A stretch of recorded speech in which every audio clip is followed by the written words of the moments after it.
Good morning, good afternoon. Bonjour Good evening, ou everyone. bonsoir. Thanks for joining Merci us d'être for avec nous pour today's webinar. ce webinaire Thanks EpiWin particularly to those of et you merci tout from particulièrement à places that ceux are qui nous really busy rejoignent right now or really tôt early. We ou really appreciate your tard. participation.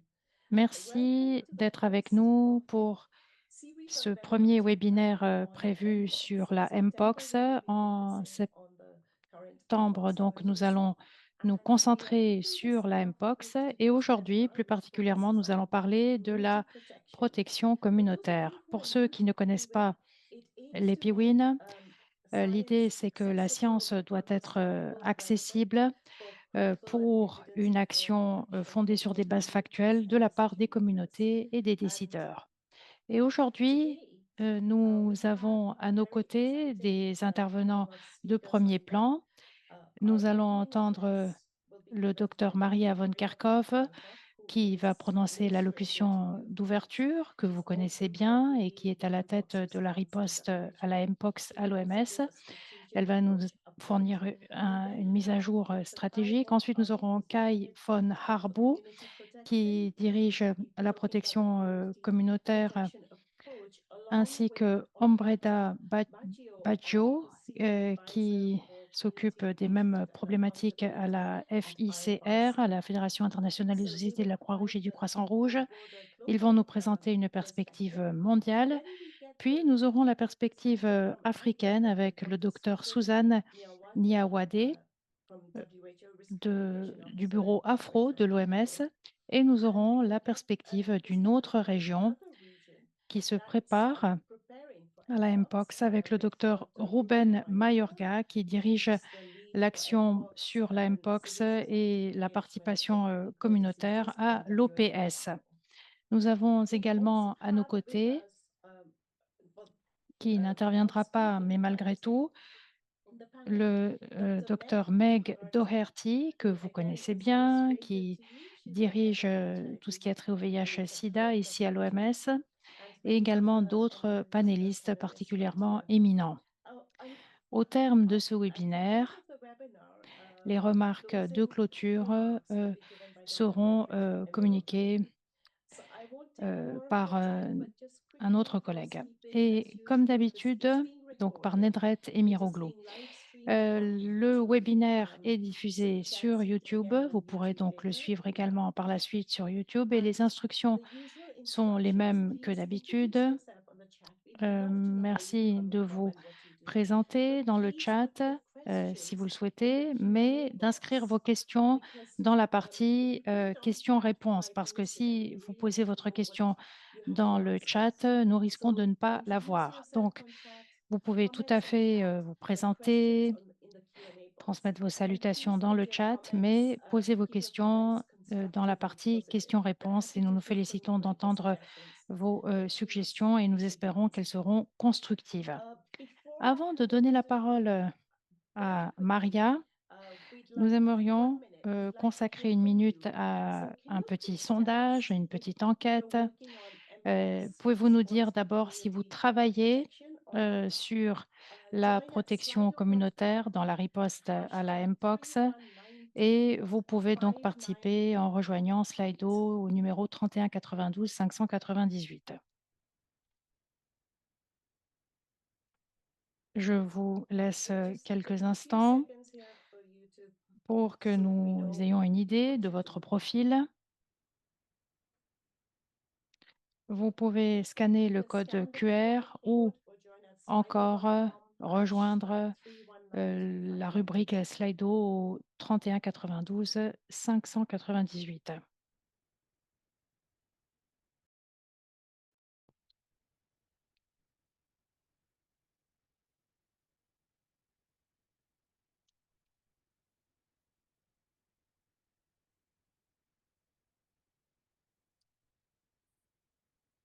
Nous voyons que 100 personnes ont répondu pour l'instant, un peu plus, et il semblerait And it que looks like environ, enfin, about que la some of plupart you or most of you are d'entre not. vous So travaillent I dans ce hope you domaine, learned d'autres from pas. this Alors j'espère que ce webinar webinaire vous and sera housekeep. particulièrement Thank you very utile. much. Et à And I now présent, je donne la parole au request Dr. docteur Maria Maria Van Van Kerkhove Kerkhove qui va nous to provide the présenter opening remarks. des remarques liminaires et également une mise à jour stratégique. Merci beaucoup. Je me félicite de vous voir, de vous revoir. Merci d'être avec nous pour ce séminaire EpiWin. Très brièvement, parce que vous avez des panélistes éminents et nous souhaitons euh, nous concentrer sur ce qu'ils auront à dire. Vous suivez la pandémie de Mpox.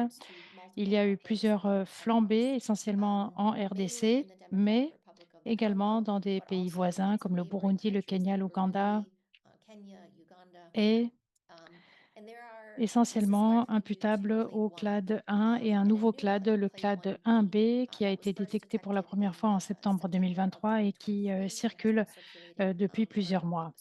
L'OMS travaille avec de nombreux partenaires dans le monde et plus particulièrement avec des partenaires locaux sur le terrain par le biais des ministères de la Santé et avec le soutien de la communauté internationale. Et bon nombre d'entre vous qui participaient à ce séminaire y contribuent pour prévenir les infections imputables à la Mpox, mais également pour endiguer la propagation. Nous avons publié un plan de préparation stratégique au niveau mondial pour interrompre ces flambées.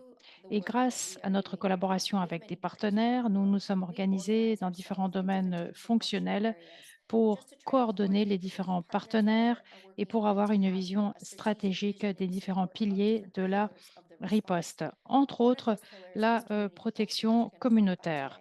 Nous l'avons dit à maintes reprises, les communautés sont au cœur des urgences sanitaires, d'une riposte efficace aux urgences sanitaires. Les communautés peuvent empêcher les flambées. Et pour nous, en matière de Mpox, les communautés ne sont pas un aspect de la solution, elles sont incontournables. Donc, toute riposte de santé publique concerne directement les personnes qui vivent et qui travaillent dans les communautés touchées. Ce sont des personnes qui connaissent leurs voisins, qui savent quelle est la dynamique propre à leur environnement et les communautés peuvent rapidement détecter quelque chose qui ne tourne pas rond. Et elles peuvent détecter certaines évolutions sanitaires pour une action rapide. Les responsables locaux et les organisations de la société civile avec lesquelles nous travaillons sont les mieux placés pour communiquer l'information de santé, pour lutter contre la stigmatisation, contre la discrimination qui empêche peut-être certains de rechercher une prise en charge. Il faut faire en sorte que les interventions de santé publique soient adaptées à la culture et aux besoins des différentes populations. C'est pourquoi la protection communautaire a été identifiée comme prioritaire dans notre riposte pour la Mpox, mais également pour les autres activités de prévention et de riposte qui sont menées par l'OMS.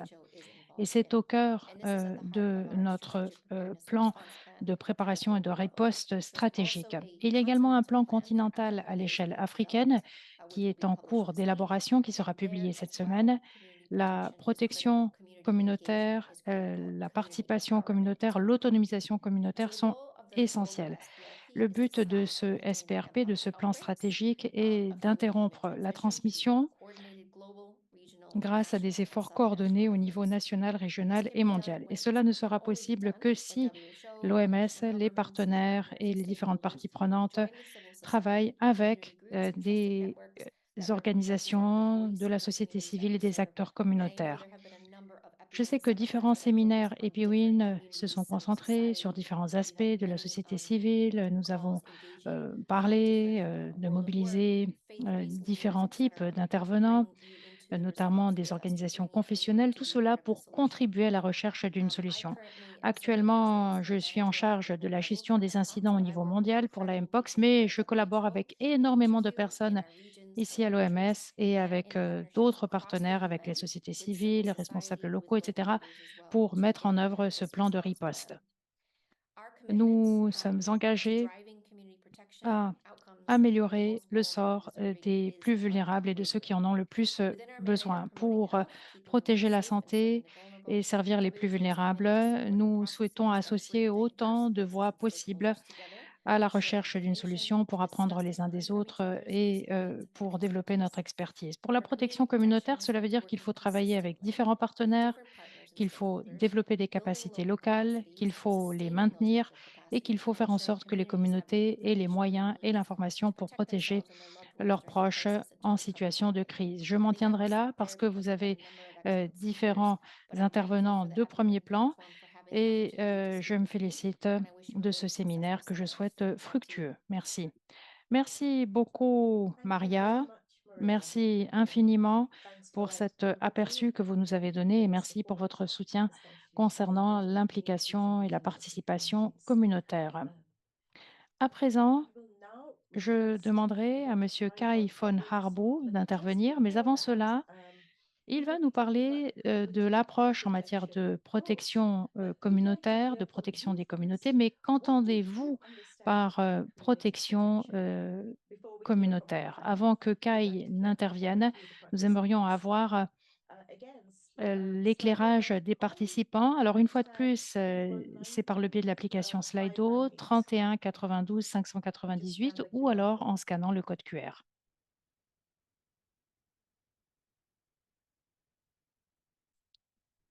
Bien, Great. alors So je vois ici prévention, préparation, surveillance, vaccination, vaccination, risk éducation au mitigation. These risque. are some of the Voilà things quelques that mots qui reviennent. um, Le fait de working collaborer, together.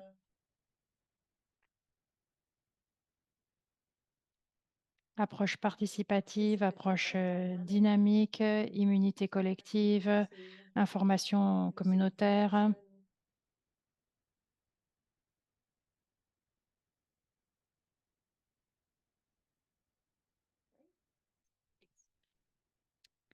Très Yes, we bien, can oui, see effectivement. all of that. Tous ces éléments sont So importants. thank you Donc, very nous avons much eu for 169 réponses 161 et vous pouvez responses d'ailleurs and for continuer à répondre attendance à ce as well. sondage sur Slido. Mais à But présent, now j'aimerais we'd inviter like to Monsieur invite Kai von Harboe à nous to talk about the parler community protection de l'approche concept. en matière de protection communautaire. Yeah, thank you Merci very much, Supriya, beaucoup and thank you, et Maria, merci for the à great Maria introduction and really framing d'avoir the meeting very well. And bien planté le as mentioned décor. Il earlier, s'agit this is là the first in a series du of premier European webinars webinaire dans on une série de vaccinations, webinaires where we will sur focus on la community Mpox et protection. aujourd'hui nous nous concentrons Can we have the sur la slides up, protection please? communautaire.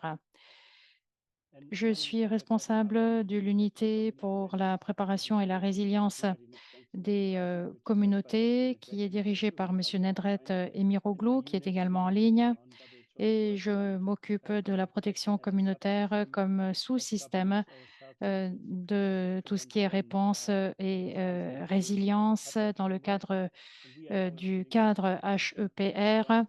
Et nous travaillons comme un des 5 piliers avec l'accès aux contre-mesures, un système évolutif, la participation des communautés, donc les 5 piliers.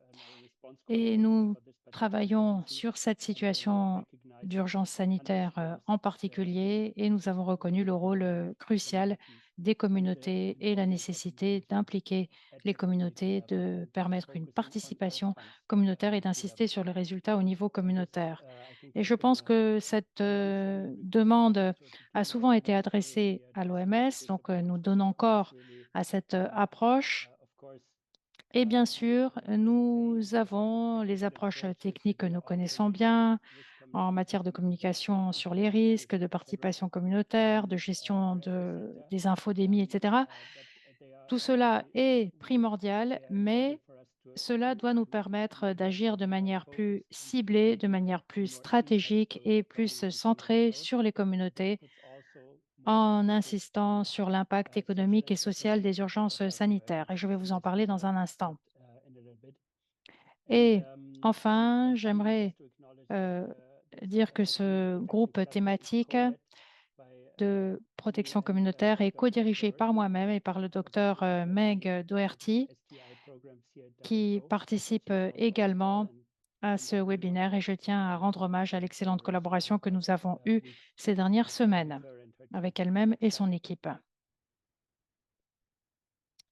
Alors, à As ways of titre de background, I think contexte, je crois que ces éléments ont déjà été évoqués pour la plupart, mais donc nous pouvons passer à la suivante.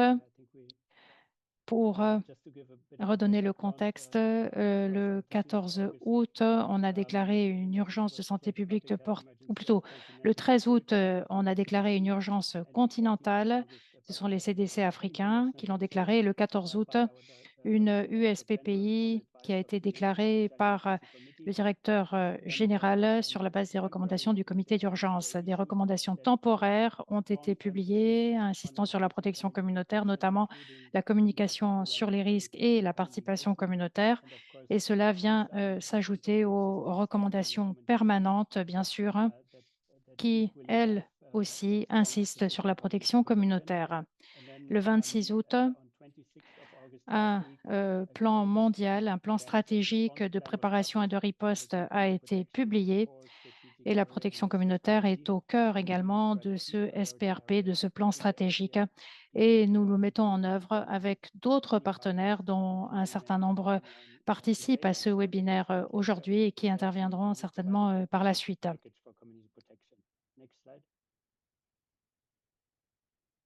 Nous avons donc couché sur le papier ce qui, selon nous, devait être privilégié par les pays pour répondre à la Mpox dans le cadre d'interventions élargies dans 11 domaines que vous voyez apparaître à l'écran. Et pour chacun, nous planchons sur des outils d'appui que nous sommes en train de mettre au point. Et bien sûr, la communication sur les risques et la participation communautaire sont l'épine dorsale de cette action. Il est très important d'informer les communautés des façons de se protéger parce que c'est essentiel pour réagir aux flambées. C'est ce que nous avons appris des cas précédents, par exemple l'USPPI précédente de Mpox.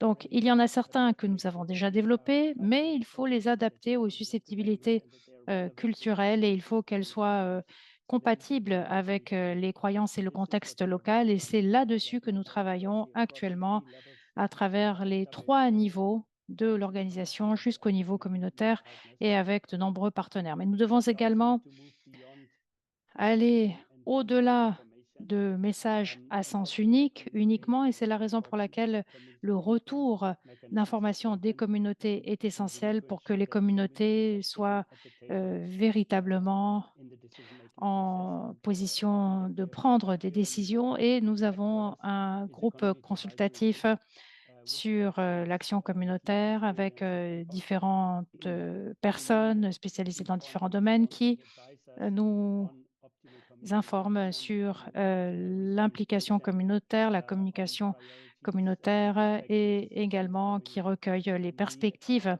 des communautés. Et nous sommes en train de développer des orientations semblables pour une telle approche participative au niveau national et infranational, parce que selon nous, c'est une façon clé d'intervenir. Et dans le même temps, il est très important de tenir compte des atouts et des capacités des communautés et leur rôle en tant que premier intervenant dans chaque situation d'urgence.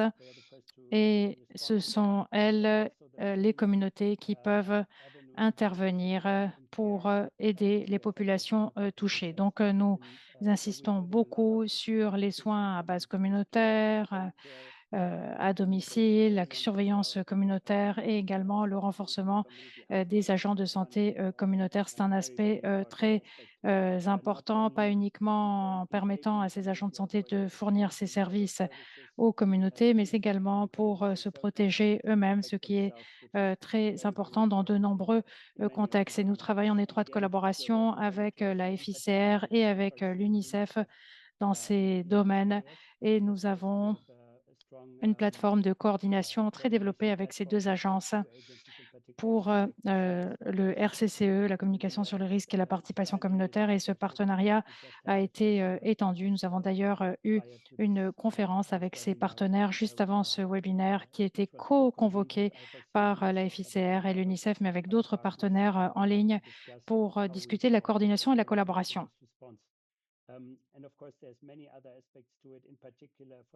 Nous avons également l'approche l'OMS Une seule santé et il s'agit de tenir compte des conséquences socio-économiques sur les groupes les plus vulnérables, notamment les travailleurs du sexe, les enfants et autres personnes qui se trouvent dans ces situations complexes. Et c'est un domaine sur lequel nous mettons beaucoup plus l'accent dans nos interventions et ce, en étroite collaboration avec nos collègues. Diapo suivante. Un enseignement important que nous avons acquis des urgences précédentes, c'est qu'aucune institution à elle seule ne peut agir efficacement. Il nous faut collaborer avec une diversité de partenaires et c'est ce que nous faisons avec les partenaires clés que j'ai déjà mentionnés. Mais il ne faut pas oublier les organisations de la société civile qui sont nombreuses et c'est l'une des fonctions essentielles que l'on retrouve dans notre riposte. Il s'agit d'assurer une approche coordonnée. Et là, vous avez des exemples de certains des mécanismes que nous avons établis au cours des dernières semaines. Et ceci va se renforcer dans cet espace multisectoriel avec l'existence de nombreux partenariats qui néanmoins ne sont pas toujours utilisés de façon systématique. Il nous faut donc faire plus dans ce sens et vous entendrez sans doute parler de ce sujet au cours des prochaines semaines. Diapo suivante. Non, la précédente, voilà. Et je crois qu'en fait, c'était la dernière diapositive. Et bien sûr, la liste ici n'est pas exhaustive. Il s'agit des orientations, des produits, des outils sur lesquels nous travaillons à l'heure actuelle. Beaucoup ont déjà été actualisés depuis la dernière flambée de Mpox pour s'adapter au nouveau contexte, à la nouvelle dynamique de transmission avec les groupes vulnérables qui ont un peu évolué et beaucoup de ces éléments sont en cours de mise à jour et de publication. Il s'agit bien sûr de distribuer ces ressources dans l'ensemble de nos réseaux de partenaires. Nous avons également un canal ouvert de l'OMS qui a été créé pour le renforcement des capacités, pour établir une communauté de pratiques. Et j'encourage tous nos partenaires à nous aider à partager, à diffuser ces ressources, car nous devons faire front commun et il est très important que l'on renforce l'adaptation et l'utilisation de toutes ces ressources sur le terrain. Je crois qu'à ce sujet, il serait très important d'entendre la voix de nos collègues des régions. Et j'espère que nous pourrons poursuivre les discussions à ce sujet au cours de cette réunion. Voilà, donc il me tarde d'aborder les questions-réponses par la suite. Là, ce n'était qu'une brève introduction du sujet et je vous rends le micro. Merci beaucoup, Kai. Merci d'avoir bien expliqué cette approche communautaire, ce que doivent faire les pays et d'avoir relevé l'importance de ce sujet. J'inviterai maintenant Ombretta à nous apporter des éléments supplémentaires à ce sujet. Ombretta, c'est à vous. Merci beaucoup. Merci, Kai. Merci, Supriya. Merci à l'ensemble de l'équipe de l'OMS de nous avoir accueillis à l'occasion de ce webinaire et merci d'avoir lancé ce pilier de protection communautaire qui nous regroupe aujourd'hui pour discuter de nos actions collectives. Alors, je vais présenter quelques-uns des enseignements que nous avons tirés du passé et qui peuvent être mis à profit pour la préparation et la riposte à cette épidémie. Et je vais commencer par la première diapo. Bon, la suivante également, il s'agit des facteurs comportementaux. Nous avons appris de façon douloureuse certains enseignements lors des difficultés précédentes et nous savons que le passé, en fait, est au cœur de nos travaux. Le comportement, c'est ce qui peut, favoriser les épidémies et les communautés et leurs actions, ainsi que le rôle qu'elles jouent dans la prévention et la lutte contre les épidémies, ne doivent pas être perdus de vue, car ce sont leurs actions qui vont faire évoluer le cours d'une épidémie. Et nous avons des outils biomédicaux, mais, ils ne vont jamais être supérieurs aux actions des personnes, des individus, qu'il s'agisse d'une épidémie comme Ebola ou de la Mpox ou autre. On l'a vu également lors de la Covid. Donc, c'est un ingrédient clé. Si les communautés ne nous font pas confiance, n'écoutent pas nos informations, nos conseils, quoi qu'on fasse, et quel que soit le nombre de canaux de communication qu'on déploie, on n'arrivera à rien. Donc, il est très important de pouvoir instaurer une relation positive avec les communautés en copartageant les solutions, en co-concevant les solutions, en travaillant ensemble. Et pour ce faire, il nous faut vraiment écouter. Écouter, et c'est ce qui a été fait, d'ailleurs, dernièrement, et au cœur de notre travail, il faut vraiment, tenir compte de l'approche de communication des risques que nous avons entendu adopter. Et comme je le disais, la confiance est au cœur de nos travaux et pour ce faire, il faut écouter et ensuite agir. Écouter, ça veut dire vraiment comprendre ce que les gens nous disent, ce qu'ils croient, ce qu'ils perçoivent au sujet d'une épidémie. Et c'est tout à fait le cas pour la Mpox. On l'a vu en RDC, nous sommes intervenus au début de l'année et l'an dernier également. Nous avons vu le nombre de patients qui avait augmenté de 30 à 50 pour ce qui est du nombre de personnes qui demandaient des éclaircissements au sujet, de ces, questions sanitaires. Et il est important de savoir ce que pense la population, quelles sont ses craintes, quels sont ses préjugés, et il est important, de tenir compte de tout cela, sans oublier que c'est tout un cheminement, ça ne se fait pas du jour au lendemain. Il existe des obstacles culturels, des normes sociales qui pèsent sur nos activités, quelle que soit la qualité de vos méthodes de communication. Les femmes, les enfants, les hommes, pour toutes sortes de raisons, peuvent estimer qu'ils ne souhaitent pas avoir recours à vos services, qu'ils ne souhaitent pas se rendre dans vos centres de santé, qu'ils ne souhaitent pas vacciner leurs enfants. Donc il est très important de comprendre cela.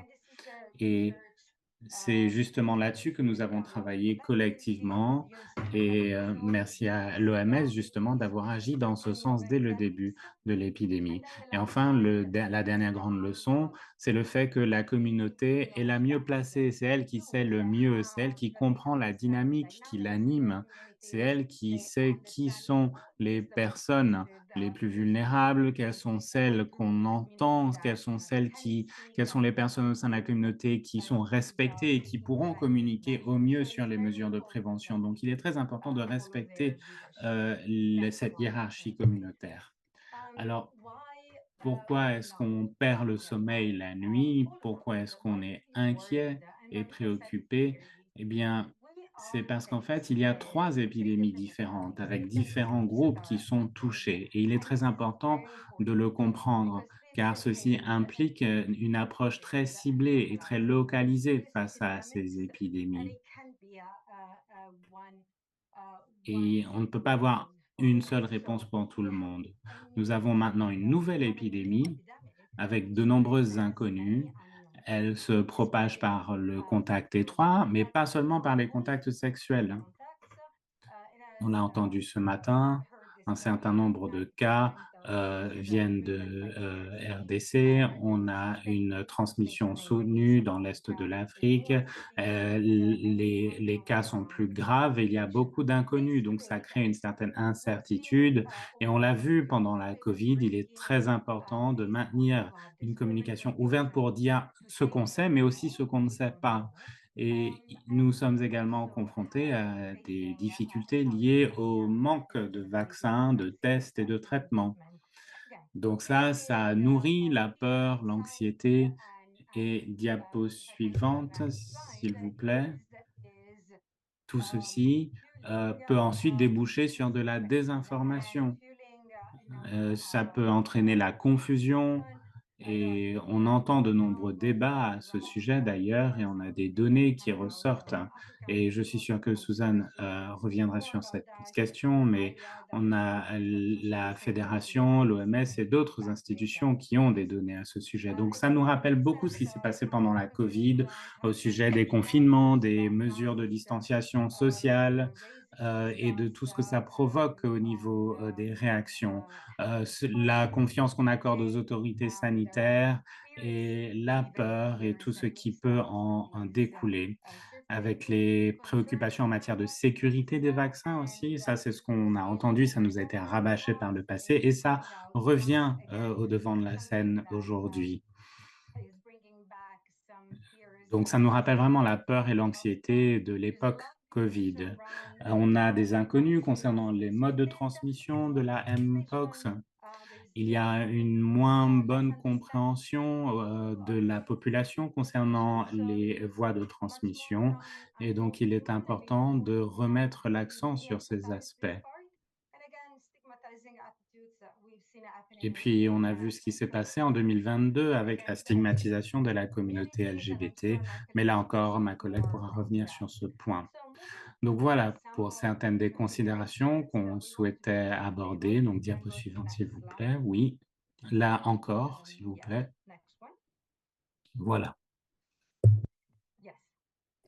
Donc voilà certaines des considérations qui sont ressorties des travaux que nous avons réalisés depuis 2022 aux côtés de nos partenaires au sujet des données.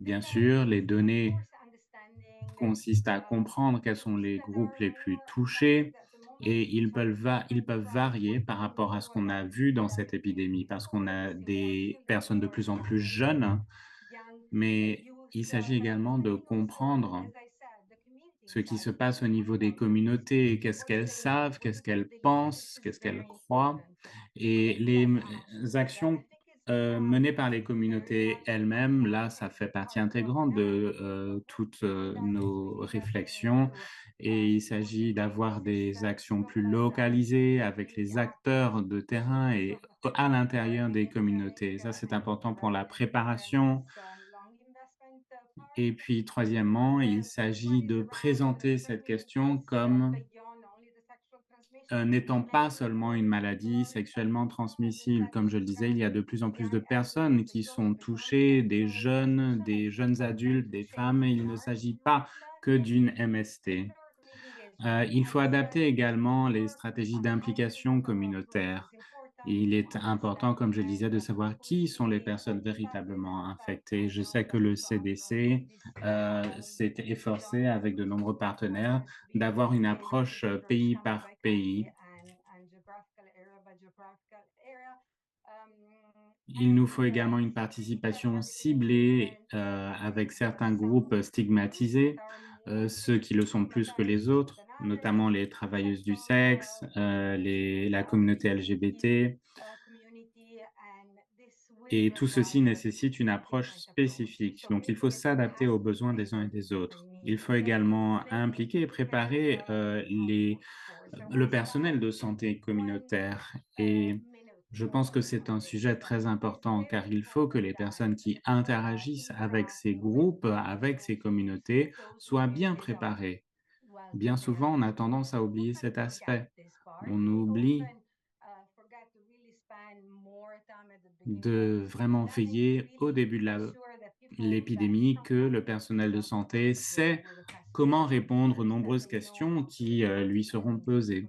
Et enfin, il faut continuer à continuellement changer, s'adapter, évoluer pour rester en phase avec la situation qui évoluera elle-même. Les personnes également vont évoluer au cours de l'épidémie et nous devons les suivre dans ces changements. Voilà, je m'en tiens à cela. La diapo suivante, c'est simplement mes coordonnées et le lien.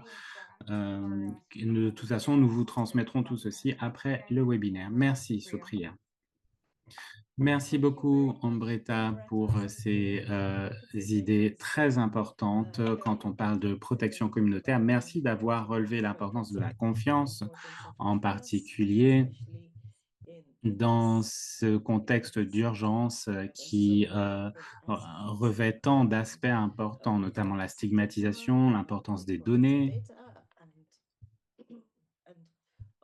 Et je souhaite vous rappeler à toutes et à tous que nous vous enverrons aussi bien les enregistrements que la plupart des diapositives après le webinaire dans la semaine qui va suivre pour tous les participants. Donc, vous aurez accès à ces informations. C'est également diffusé en temps réel sur la chaîne YouTube EpiWin. Merci pour vos questions. Alors, j'ai vu qu'il y avait un certain nombre de questions au sujet de la Mpox, comment elle est transmise. Il s'agit là de questions que nous avons tous à l'esprit, je pense. Donc, nous avons ces informations que nous avons dans le chat, c'est-à-dire que vous trouverez dans le chat le document d'information à ce sujet, puis mes collègues pourront vous donner des réponses plus précises lors des échanges de questions-réponses. En tout cas, merci Ombretta pour cette vue d'ensemble. Et alors, nous nous intéressons maintenant à l'Afrique et ma collègue, le docteur Suzanne Niawade, va prendre la parole pour nous donner une idée de ce qui se passe au sein des communautés en Afrique. Et il s'agit bien sûr d'une urgence très complexe et très importante. À vous. Merci beaucoup, Supriya, et merci à ceux qui m'ont précédé. Est-ce que quelqu'un peut mettre mes diapositives à l'écran? Merci. Donc, comme vous l'avez entendu, je suis Suzanne Niawade, chargée de l'implication des communautés et des risques.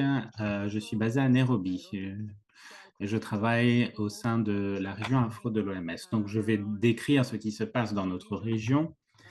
Et suite à ces éléments de fond très bien décrits concernant la nature de ce qu'on entend par protection communautaire et ce qu'on entend par participation ou implication des communautés, bien souvent, les gens ici ne pensent qu'aux communications, mais il y a beaucoup plus que cela.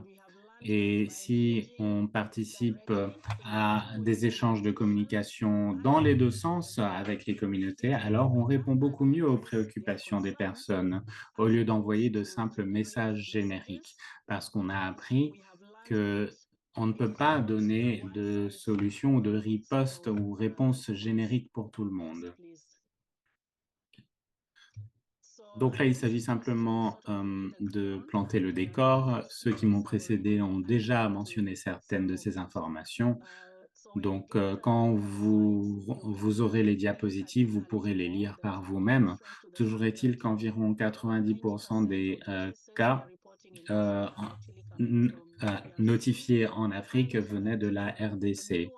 Mais on a des pays qui notifient pour la première fois et ils sont principalement en Afrique de l'Est et il s'agit du clade 1B qui semble avoir une transmissibilité accrue et qui est donc transmis de personne à personne. Et donc, on ne va pas forcément s'intéresser aux transmissions d'animal à personne, mais ça ne veut pas dire que ce n'est pas possible pour autant. Comme Ombretta l'a dit, on a beaucoup parlé de la transmission sexuelle, mais là encore, ça a posé beaucoup de problèmes, ça a suscité de nombreuses désinformations, alors que les personnes qui attrapent la maladie par cette voie doivent bien sûr être traitées comme il se doit sans être stigmatisées, parce que dans certains pays, c'est un problème, parce que certains de ces rapports sexuels sont illégaux dans certains pays et ils peuvent être pris pour cible. Alors, je vais brièvement décrire certaines des difficultés rencontrées dans notre région. Alors, tout d'abord, on en a déjà parlé, bien sûr.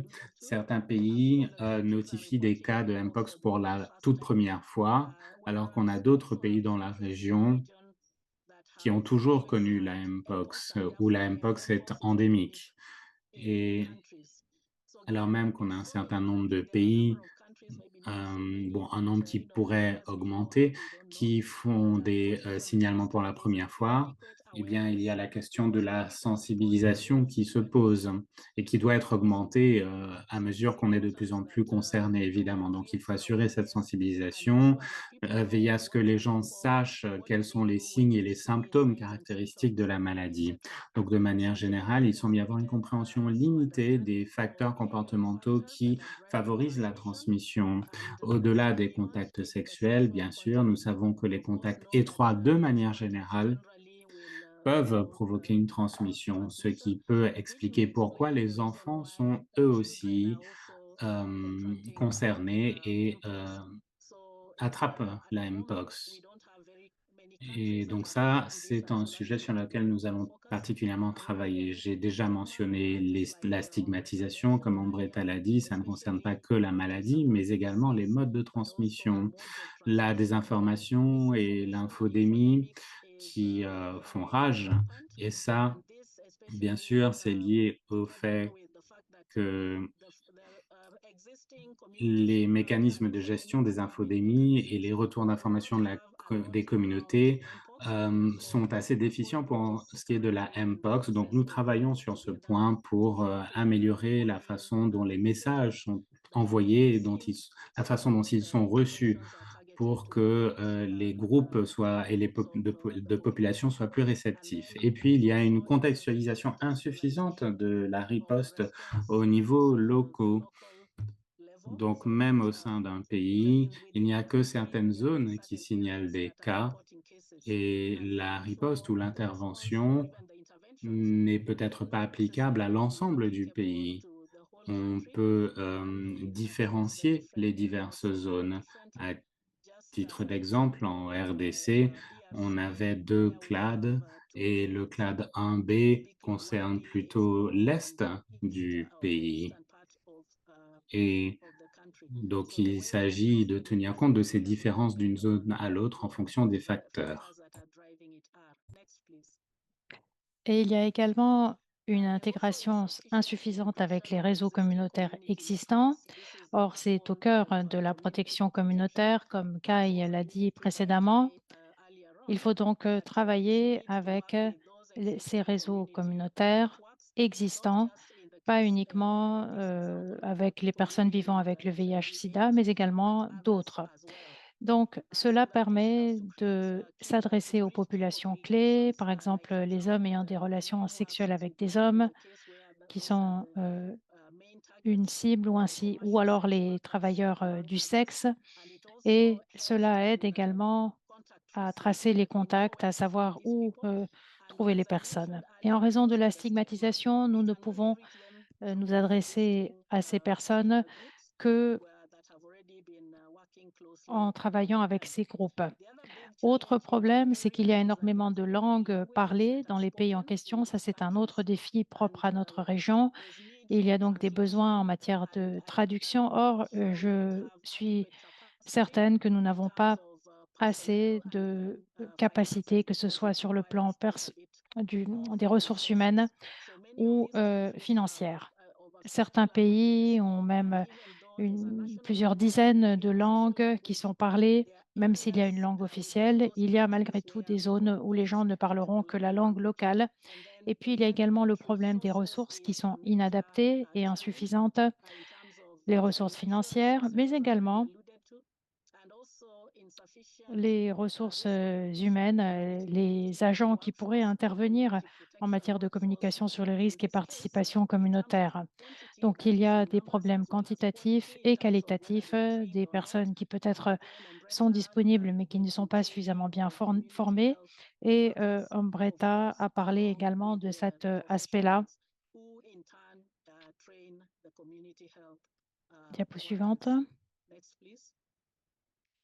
Alors, qu'avons-nous entrepris de faire?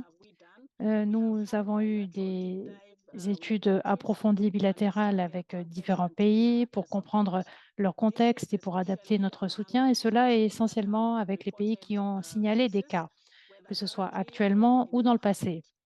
Et auparavant, nous avons eu une enquête sur l'état de préparation et nous avons donc pu cibler les pays à risque, les pays qui étaient voisins de la RDC et l'Afrique du Sud, qui à l'époque avait fait état de cas.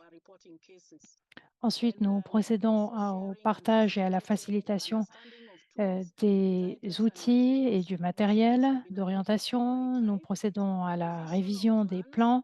Comme Ombretta l'a dit en conclusion, il y a la question de la mise à jour qui est essentielle parce que la situation est dynamique, elle ne cesse d'évoluer et ah, si nous sommes en contact avec les communautés, eh bien, nous prenons conscience des nouvelles questions à traiter. Il y a également une nécessité de renforcer les capacités en matière de RCCE, de communication sur les risques et de participation communautaire et de gestion de l'infodémie et également la question de la mise à jour de l'information, la communication en temps réel par le biais de groupes WhatsApp, par exemple, et également le déploiement de personnel sur le terrain, donc au Burundi et en Afrique du Sud, par le biais du réseau Goarn et du service collectif, qui a été donc essentiel pour la collaboration et le partenariat.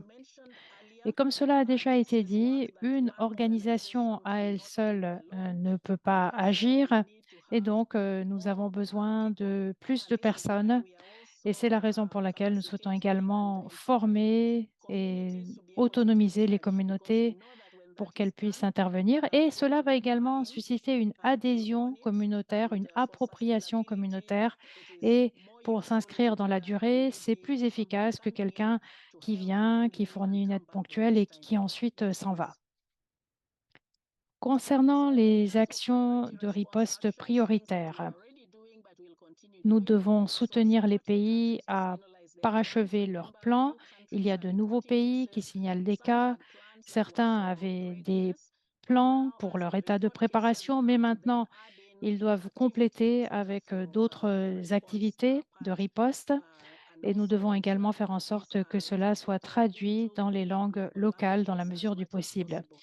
Il y a également la génération de données probantes. Nous devons être à l'écoute des communautés et ce retour communautaire nous aide à générer des données factuelles et cela peut nous aider à adapter nos interventions.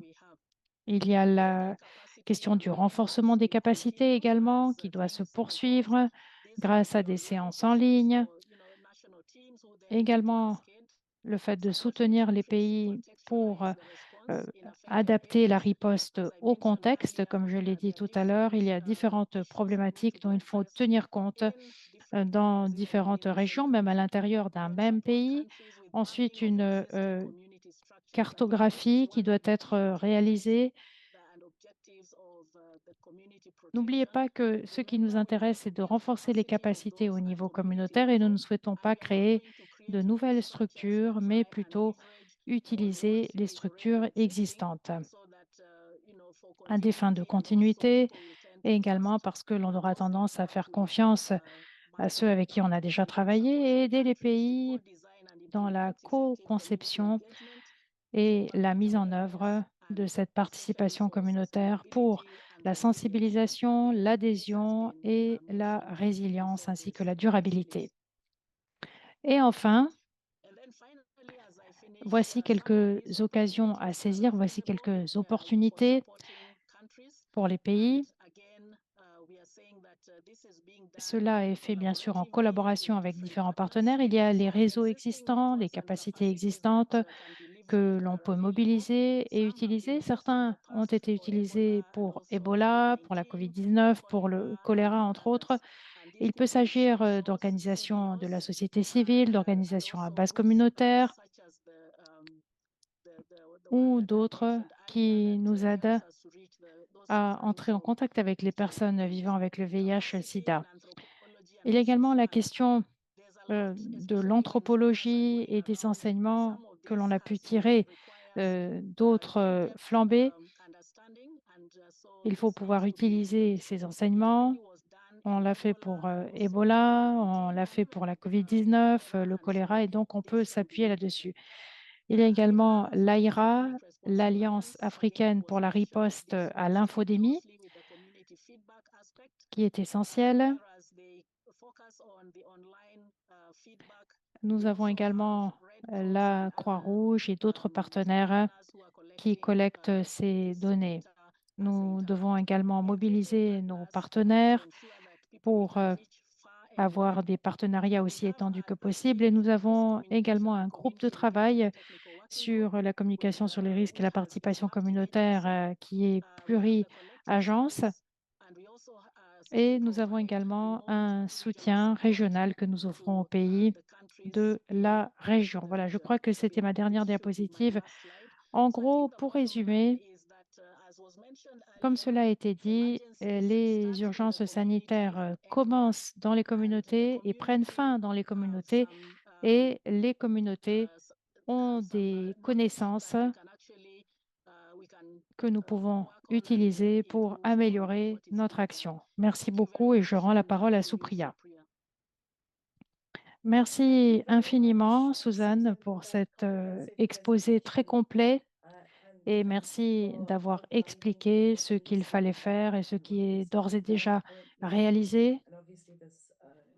Et je crois que cela nous donne des indications sur l'action à entreprendre. Nous allons maintenant parler de la région des Amériques avec le docteur Ruben Mayorga de l'OPS, de l'Organisation panaméricaine de la santé. Le docteur Ruben Mayorga va nous parler de la façon dont l'OPS se prépare à l'urgence Mpox. Vous avez la parole. Merci beaucoup, Supriya. Je suis ravie de participer à ce webinaire. Et la présentation que j'ai préparée concerne ce que nous avons fait face à la flambée de Mpox en 2022-2023 et la situation est certes assez différente de la situation actuelle, mais malgré tout, cela nous permet de tirer des enseignements sur ce que nous pouvons faire à présent.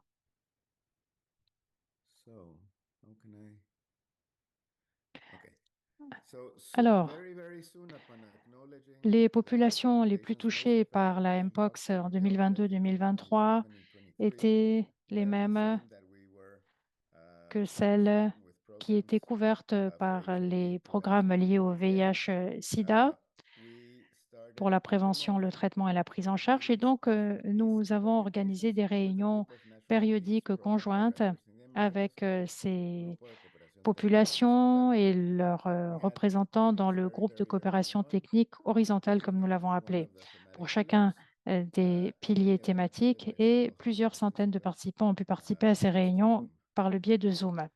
Nous avons également organisé un forum à Lima en octobre 2022 qui a réuni différents partenaires avec plus de 80 participants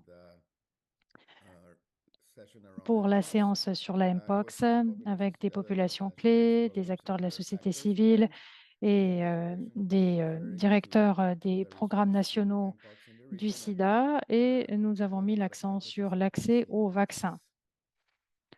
Nous avons également fourni une aide à la société civile au Pérou avec l'ONU-SIDA et avec d'autres agences et avec le département des communications du ministère de la Santé. Nous avons pu encourager à l'utilisation de réseaux existants et nous avons donc ajouté des services pour la détection de la Mpox et l'avantage, c'est que cela permettait également de s'occuper de la question du VIH-Sida. Nous avons utilisé les services à base communautaire. Nous avons également publié une publication intitulée « Le silence peut faire du mal » en insistant sur l'échange d'informations et pas uniquement des messages à sens unique et également la fourniture de ressources qui facilitent le dialogue avec les communautés. Et dans cette première version, vous pouvez constater que nous nous sommes concentrés sur les communautés. Nous avons parlé de la sexualité parce que la flambée dans les Amériques concernait essentiellement des contacts rapprochés de nature sexuelle et donc nous avons parlé de toutes ces considérations qu'il fallait aborder liées à la sexualité, également les réseaux sociaux et différentes pratiques sexuelles qui facilitaient la transmission. Nous avons également participé avec le bureau Euro et le siège à Genève à la rédaction de cette enquête pour les Amériques et l'Europe. Et nous avons vu que bon nombre d'hommes homosexuels dans la région ont changé leurs pratiques et donc ils se sont protégés contre l'infection. Mais en mai 2023, on voit que ce changement de comportement s'était estompé. Nous avons également rédigé du matériel destiné à la société civile au Guatemala pour donc la population concernée. Et maintenant, nous l'avons adapté à la communication régionale pour les organisations de la société civile dans les Amériques. Nous avons également signé un accord avec le Grindr, donc entre l'OPS et Grindr. Et l'idée était de lutter contre la désinformation sur la Mpox et d'offrir des éléments fiables en matière de prévention, de traitement et de prise en charge et de préparer le terrain à une collaboration ultérieure. Voilà quelques exemples de ce que nous avons fait avec Grindr. Et nous avons entre 1000 et 1500 consultations de ces renseignements tous les jours dans la région. Concernant la suite, nous devons continuer à rédiger du matériel de communication et d'information différencié pour les populations clés. Nous devons intégrer la Mpox, la prise en charge de la Mpox avec le VIH et les IST. Et nous devons également accroître le dépistage parce que le dépistage tardif, le diagnostic tardif a été fatal à certaines personnes et nous devons également promouvoir l'élimination conjointe des maladies à transmission sexuelle. Et voilà certaines pistes que l'on peut suivre à l'avenir. C'était ma dernière diapositive et là, vous avez toutes les coordonnées des unités concernées à l'OPS pour plus d'informations. Merci beaucoup. Merci infiniment, Robin, de nous avoir donné une idée de la façon dont l'OPS a élaboré ces différents outils pour répondre aux besoins des personnes concernées. À présent, nous avons eu un aperçu de la situation au niveau mondial. Nous avons eu des éclairages régionaux et également la perspective de l'OPS qui n'est pas encore directement concernée, mais qui se prépare maintenant. Nous allons avoir une séance de questions-réponses. Mais avant cela, je constate que plusieurs questions ont été posées au sujet de certificats. Alors, tout d'abord, j'espère sincèrement que vous êtes là pour participer à ce webinaire d'EpiWin parce que vous vous intéressez à la question et que vous souhaitez faire part de votre point de vue. Nous délivrons des certificats, mais le but d'EpiWin, c'est de fournir des éléments directement utiles. Donc, les certificats sont uniquement délivrés à ceux qui répondent à l'enquête au terme de ce webinaire et vous devrez commencer par dire que vous souhaitez obtenir ce certificat et ensuite expliquer comment vous allez utiliser l'information de ce webinaire parce que nous souhaitons qu'elle soit véritablement utile. Nous ne nous contenterons pas de délivrer des certificats. Mais si c'est le cas et si vous n'avez pas reçu votre certificat, parce que je crois qu'ils ont déjà été délivrés, sauf pour le tout dernier, n'hésitez pas à nous écrire à l'adresse EpiWin pour dire pour quel séminaire EpiWin vous n'avez pas reçu de certificat et nous allons vérifier notre liste et vous recontacter. Mais j'espère que ces webinaires vous paraissent malgré tout utiles, que ce soit avec ou sans certificat. Nous allons passer maintenant aux questions-réponses. Alors, j'ai vu de nombreuses questions sur toute une gamme de sujets. Alors, je précise que nous avons commencé une série sur justement la Mpox. Donc, dans les prochaines semaines, on va parler de prise en charge clinique, de traitement et bien d'autres questions que nous allons aborder. J'ai également transmis le document d'information, mais pour ce qui est de la protection communautaire, je me tourne vers Kai pour la première question.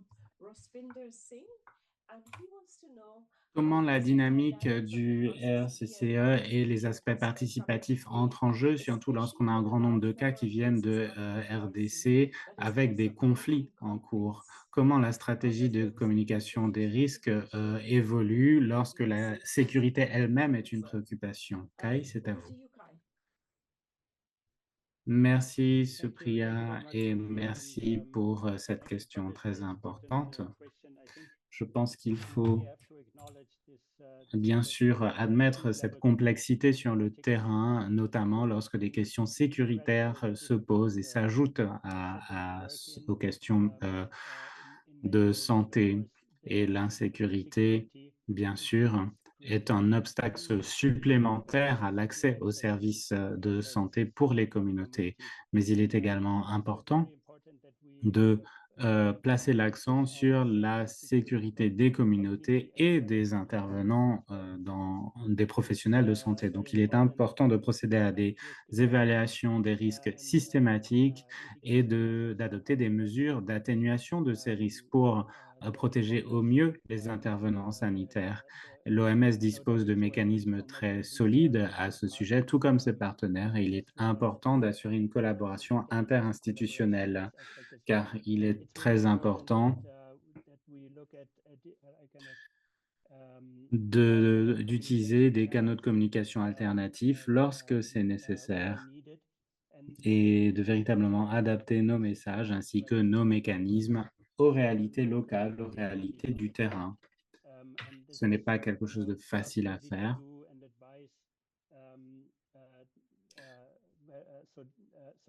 Et surtout, c'est difficile à faire uniquement de Genève. Donc, il faut travailler avec les communautés concernées de façon participative et entendre les voix de confiance au sein des communautés et de leurs dirigeants.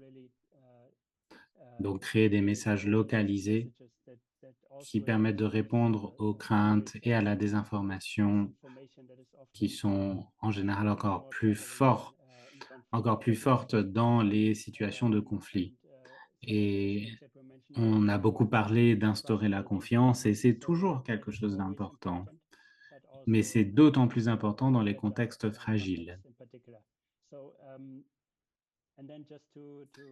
Et puis, j'insiste sur le fait que nous mettons l'accent sur le soutien psychosocial, aussi bien pour les communautés que pour les intervenants, surtout lorsqu'ils travaillent dans des contextes particulièrement difficiles. Et je pense qu'il nous faut investir davantage pour aider les équipes qui travaillent dans ces environnements à haut risque. Voilà en résumé. Et peut-être pourrions-nous demander aux collègues de la région Afro de nous parler de leur expérience, mais je sais bien que l'heure tourne, donc je vous rends le micro, Supriya. Merci, Kai. Alors peut-être Suzanne souhaiterait-elle intervenir? Ce serait une bonne chose.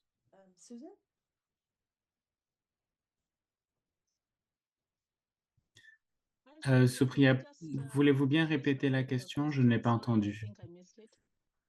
Oui, la question est la suivante. La RDC traverse un conflit et le plus grand nombre de cas vient de RDC. Donc, comment faire adapter la stratégie de communication lorsque la sécurité est un problème? Oui, alors c'est vrai, il y a un conflit en cours en RDC et il est vrai aussi qu'un grand nombre de cas concernent des personnes qui sont déplacées dans leur propre pays. Donc, en matière de communication des risques, n'oubliez pas qu'un peu plus tôt, j'ai dit que bien souvent, tout dépend du contexte. Et c'est la raison pour laquelle il est important de bien comprendre et de cerner le contexte et savoir qui peut agir. Et pour ce qui est de faire participer les communautés, leurs bénévoles et les personnes qui vont travailler dans ces zones, alors il est important d'assurer les capacités de ces personnes qui vont évoluer au sein de ces entités, de façon à ce qu'on n'ait pas quelqu'un qui vienne d'ailleurs, parce que bien souvent, ce n'est même pas possible d'ailleurs. Donc il faut trouver les bonnes personnes au sein de la communauté concernée. Alors bien sûr, le mot communauté peut avoir beaucoup de sens, mais là, je parle de personnes qui évoluent dans des groupes qu'elles connaissent très bien. Alors dans certaines zones, oui, c'est vrai que c'est une difficulté, mais c'est justement pour ça qu'il faut renforcer les capacités au sein du pays, voire même au sein de la province. Moi, j'ai parlé de contextualiser au niveau des districts, des provinces, des communautés, et dans ce cas-là, eh bien, ça peut être une zone qui doit être ciblée de façon plus particulière avec des interventions tout à fait adaptées. Merci. Merci, Suzanne. Nous avons une autre question adressée à Kai de Jeffrey Foulané. Il s'agit de la stigmatisation. La stigmatisation qui plane sur les maladies souvent ne viennent pas que de la communauté ou du niveau local. Elle vient également des professionnels et des institutions mondiales. La stigmatisation peut se révéler par le biais d'images, de mots et d'histoires qui sont utilisées pour décrire les maladies telles que la Mpox. Quelles mesures de protection communautaire sont mises en œuvre à ces niveaux plus élevés pour faire face à la stigmatisation? Donc c'est Kai qui est visé par cette question, mais bien sûr, les autres collègues qui souhaiteraient intervenir sont les bienvenus, car je sais que vous avez tous et toutes travaillé sur la question de la stigmatisation. Oui, merci beaucoup, Supriya. Je pense que c'est un sujet très important. Parce que là encore, ça peut être un obstacle considérable à nos ripostes de santé publique, surtout pour la Mpox. Et nous avons élaboré des orientations pour mieux gérer la stigmatisation et la discrimination. Et ces orientations sont en cours d'actualisation d'ailleurs. Je pense que nous devons tous rester conscients du type de langage qu'on utilise. Il est important de décrire les risques de certains groupes en leur transmettant les informations appropriées, tout en évitant, ou du moins en ayant conscience de l'impact que peut avoir la façon dont on décrit les choses. Et bien sûr, dans nos orientations, nous nous adressons à divers acteurs du système et nous leur donnons des suggestions de terminologie non stigmatisante, de façon à intégrer tout cela dans nos plans de communication stratégique et de façon à ce qu'on sache vraiment comment aborder la question avec le personnel de santé, mais également avec la population générale. Par exemple, comment nous adresser aux médias, comment parler de cette question aux médias et également comment en parler auprès des communautés concernées. Alors bien sûr, il y a beaucoup d'aspects dans cette question, mais le plus important, c'est qu'on s'en tienne à des formulations euh, correctes, en tenant compte de toute la diversité des personnes qui seraient susceptibles de contracter la Mpox et en discuter de façon appropriée avec les influenceurs, avec les dirigeants communautaires, les chefs et tous ceux qui peuvent ensuite retransmettre le message, et ce sont eux qui sont les mieux placés pour faire passer le mot. Donc voilà certains des aspects de cette question. Je ne sais pas si mon collègue souhaite intervenir, ou ma collègue, parce qu'elle y travaille, Meg.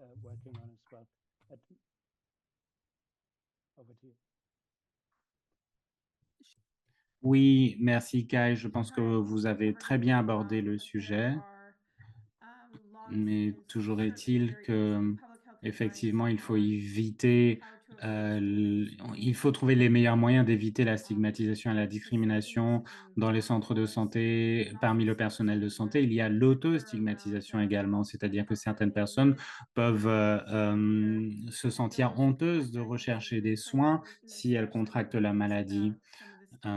Surtout si ce sont des questions des réseaux sexuels, les hommes ayant des rapports, sexuels avec les hommes ou autres types de contextes qui, dissuadent les personnes de se manifester. Donc, la terminologie, le langage, c'est vrai que ça compte, mais le fait de ne pas parler de certaines personnes dont le comportement peut les mettre en danger, là aussi, c'est, une source potentielle de risque. Donc il faut faire en sorte que toute personne, quelle qu'elle soit, dispose des informations dont elle a besoin et se sente à l'aise pour obtenir les soins dont elle a besoin, les tests, les traitements et lorsque c'est possible, bien sûr, demander une vaccination.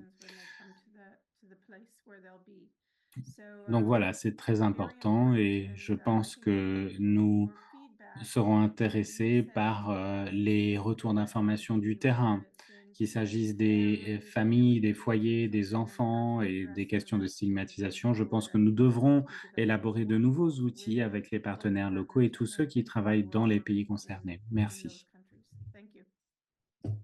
Merci beaucoup Meg Thanks very much, Meg, for that pour ce perspective. And partage. also, L'équipe de Meg as much travaille sur la on stigma. stigmatisation et Last l'an year's dernier, Singapore justement, vous aviez Summit abordé la spoken question. about it. Et donc, dans Just le before chat, our nous vous national mettons un lien vers ce event webinaire qui webinar parlait donc de la stigmatisation avec about Meg, HIV.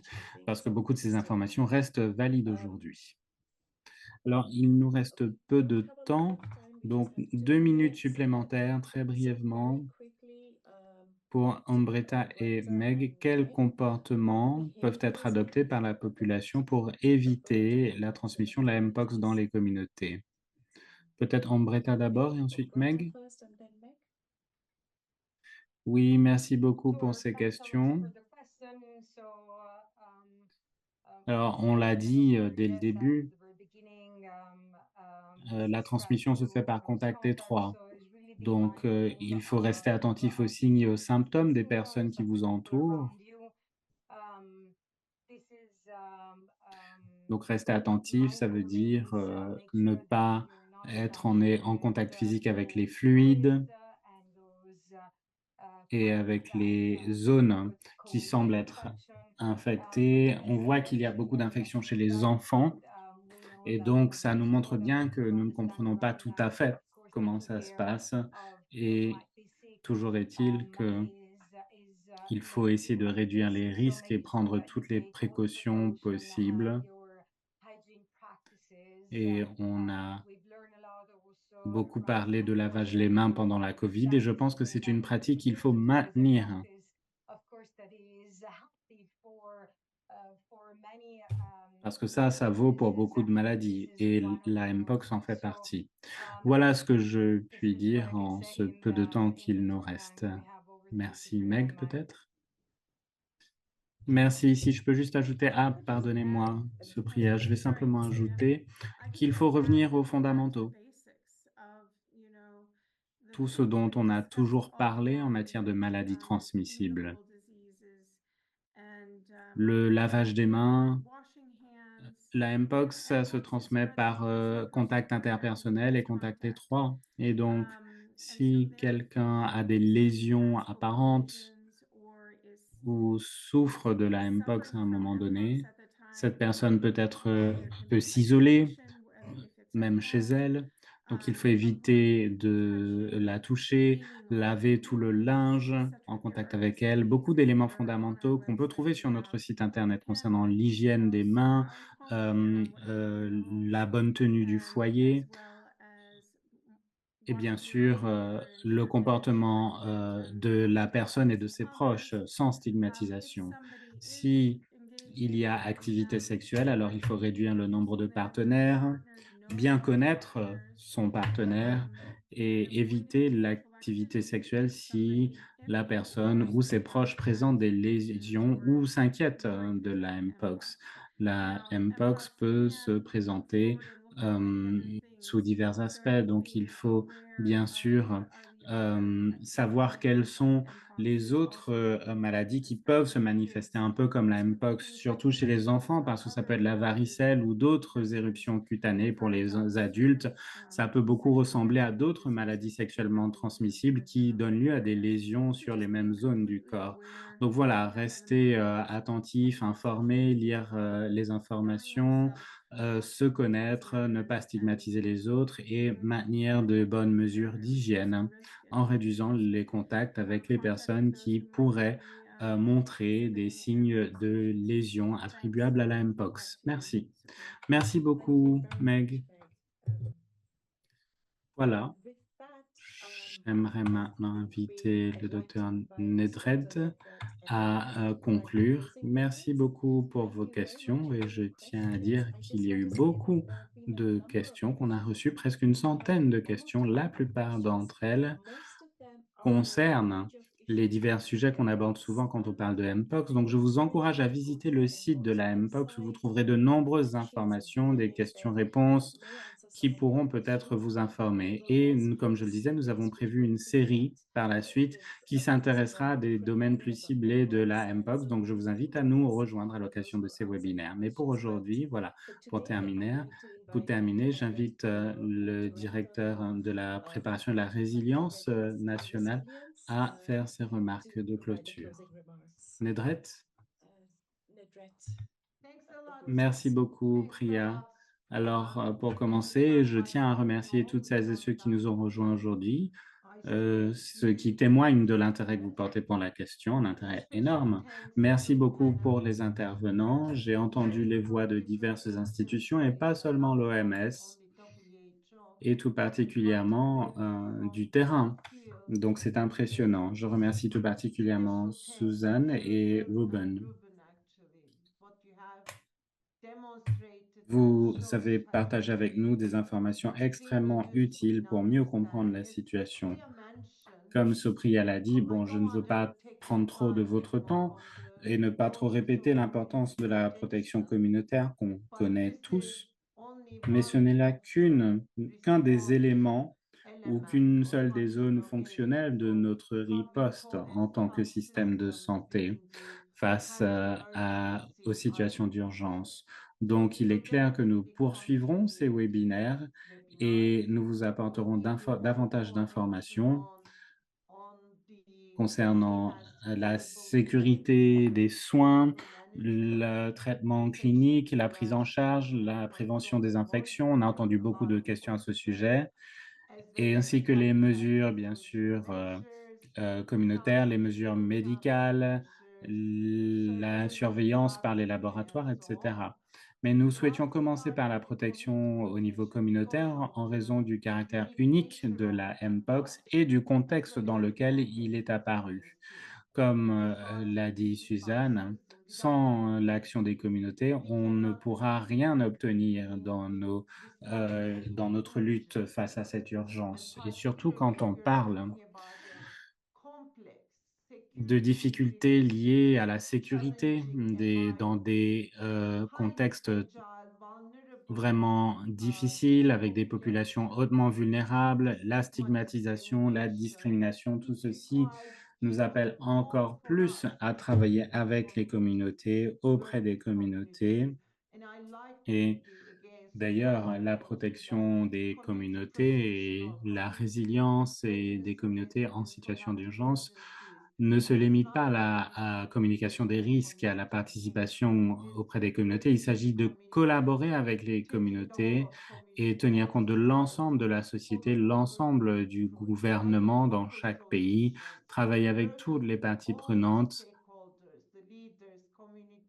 les réseaux de communautés, la société civile. Bon, je pourrais en parler pendant des heures parce que pour moi, c'est une passion. Et il y a tant d'éléments et de fonctions qui peuvent entrer en jeu, donc les laboratoires, la surveillance, les soins médicaux, les conséquences socio-économiques. Tout ceci est interconnecté et concerne directement les communautés. Donc, s'il vous plaît, restez à l'écoute des prochains webinaires qui vont être organisés et comme cela a été dit, ils vont chacun porter sur un sujet particulier et le fait de commencer par le sujet de la protection communautaire, je pense que c'était bienvenu car il s'agissait d'un élément critique et j'ai pu voir que vous avez été très intéressés. Nous pouvons tous changer la donne à notre niveau.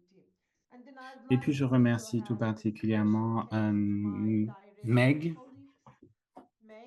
for d'avoir pris la tête de ces travaux et Maria également Maria as well as the leading the incident management work. pour tout ce qui a été fait en matière d'intervention face à la Mpox et merci à toute l'équipe pour l'excellence de sa préparation. Donc, nous essaierons de répondre au plus grand nombre de questions. Merci et bonne journée. Bye and have a good day. Merci beaucoup, Nedret, et merci à tous. Everyone. Merci à tous les participants et nous espérons vous retrouver à l'occasion de notre prochain webinaire qui aura lieu le 18 septembre.